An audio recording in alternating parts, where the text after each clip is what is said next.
पैर धुलाए, लड्डुओं का भोग लगाया। नारद जी बोले प्रभु थोड़े आपके यहाँ दर्शन कर लूं सब महलों के। बोले हाँ कर लो। सत्यभामा के महल में गए, वहां भी भगवान देखे।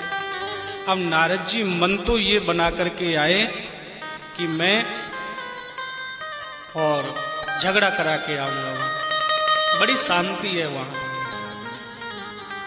लेकिन जहां भी जामे वहां ही प्रभु को देखे।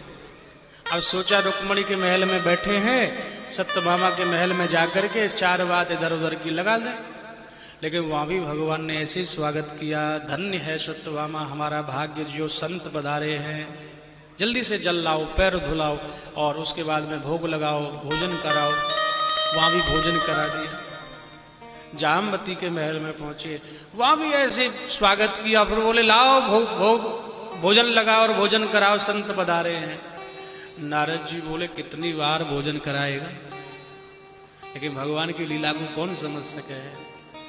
जहां भी जामे प्रभु को देखे, कहीं तो भगवान को देखें कि भोजन कर रहे हैं, कहीं तो देख रहे हैं कि संतों को भोजन करा रहे हैं, कहीं देख रहे हैं बच्चों के साथ खेल रहे हैं, कहीं देख रहे हैं कि संतों को ज्ञान दे रहे हैं, तो कहीं देख रहे हैं कि संतों से ज्ञान ले रहे हैं। चहु और भगवान को देखा। अब देखो 8-10 महलों में तो भीतर गए, अब पैर धुलाए, लड्डू खवा में भगवान। नारद जी ने सोचा सब जगह जाऊंगा, पैर धुला धुला करके पैरों को गला देगा और लड्डू खिला खिला करके डायबिटीज कर देगा। अच्छा मैया 20 वर्ष पहले कोई बीमारी कोई इनको जानता नहीं था, तो हम उस समय गुरुकुल में रहते थे, तो हम भी नहीं जानते कि ये क्या होता है। और वहाँ तो गुरुजी तो अंग्रेजी से तो इंग्लिश से तो बहुत दूर रखते थे। तो एक दिन गुरुजी के पास में एक भक्त आए, तो बोले बेटा जी प्रसाद दे दो। तो लड्डुओं का डिब्बा रखा था, हमने 2 लड्डू उठाए, लो मैया। अब माता जी कोई शहर की रहने वाली थी, तो अंग्रेजी पढ़ी लिखी, तो बोली हमें डायबिटीज है। तो हमने सोचा माता जी कह रही हैं और ज्यादा दो, तो हमने 2 की जगह 4 कर दिए। माता जी बोली नहीं बेटा मेरे डायबिटीज है। अच्छा, हमने सोचा माता जी कह रही हैं डिब्बा ही ले जाऊंगी, हमने डिब्बा ही दे दिया। अब फिर तीसरी बार माता जी बोली अरे बेटा मेरे शुगर है। अरे मैया पहले बता दी तो हमें क्या पता तेरे शुगर है। अब शुगर तो शब्द तो सुन रखा था, लेकिन डायबिटीज तो भैया नया शब्द था गुरुकुल में। प्रेम से बोलो जय श्री कृष्ण। तो नारद जी बोले सोचे हर महल में जाऊंगा, पैर धुला धुला करके गला देगा और खिला खिला करके मीठा डायबिटीज कर देगा। तो भैया नारद जी बाहर से झांक करके देख ले, सब जगह देखा। नारद जी बोले ये तो बहुत माया वाला है, माया भी सब जगह बैठा है, एक भी जगह खाली नहीं है। संसार में जितने भी जीव हैं भगवान की ऐसी माया है भैया, सबके हृदय में वो विराजमान है, किसी का हृदय खाली नहीं। लेकिन एक बात ध्यान से सुन लो, भगवान हृदय में तो रहते हैं, लेकिन कौन से हृदय में रहते हैं? खाली में रहते हैं, भरे में नहीं रहते। गर्मियों का समय था, एक महात्मा भ्रमण पर थे, तो बहुत ज्यादा धूप पड़ रही थी, बहुत ज्यादा धूप पड़ रही थी। तो गर्मी लगी, महात्मा जी ने सोचा कुछ देर विश्राम कर लें। तो बाजार आ गया, बाजार में एक सेठ जी की दुकान पर पहुंच गए। छाया देखी, पंखा लगा हुआ है, कूलर चल रहा है। तो महात्मा जी ने देखा अब बैठे कैसे, अब दुकानदार फ्री में किसी को नहीं बैठने देता। महाराज जी पहुंचे, हाँ महाराज जी बताओ क्या चाहिए।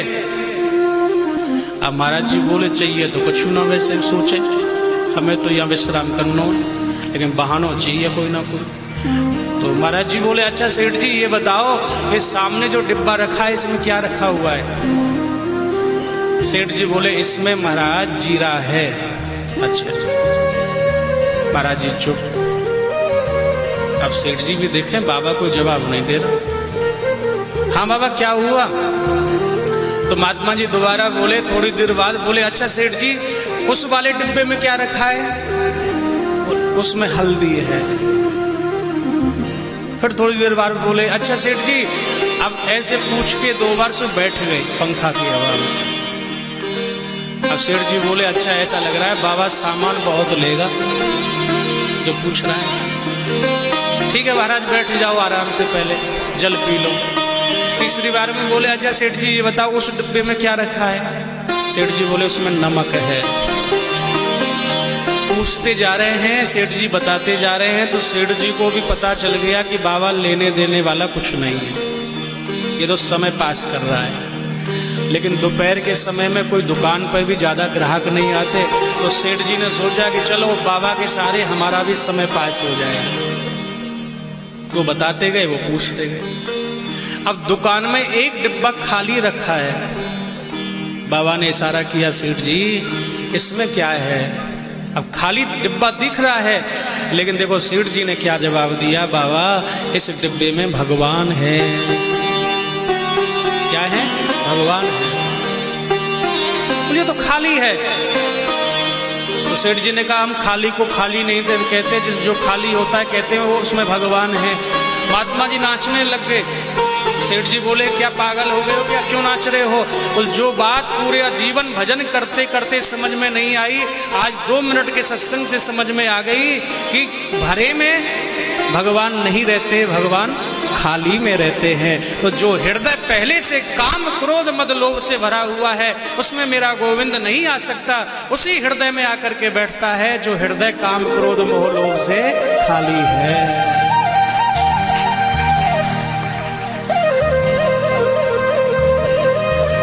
7 दिन में आज पहली बार ताली बजाई आपने, ऐसा लगे आज ही कथा अच्छी भई है। कल अच्छी नहीं भई है, परसों समझ में नहीं आई। मैं तो सोच सोच के बड़ा रोज सोचता था कैसे भक्त हैं, कैसे पतो चले इनके समझ में भी आ रही है कि नहीं आ रही। जब एक अध्यापक और कुछ पढ़ाता है तो वो अपने हाव भाव प्रकट करता है, तो उसके बच्चे भी ऐसे ही हाव भाव अपने प्रकट करते हैं। तो अध्यापक को पता चल जाता है कि मेरे बच्चे कितना सीख रहे हैं, कितना सीख पाए हैं और कितना सीख रहे हैं। अब ये क्लास ही तो चल रही है।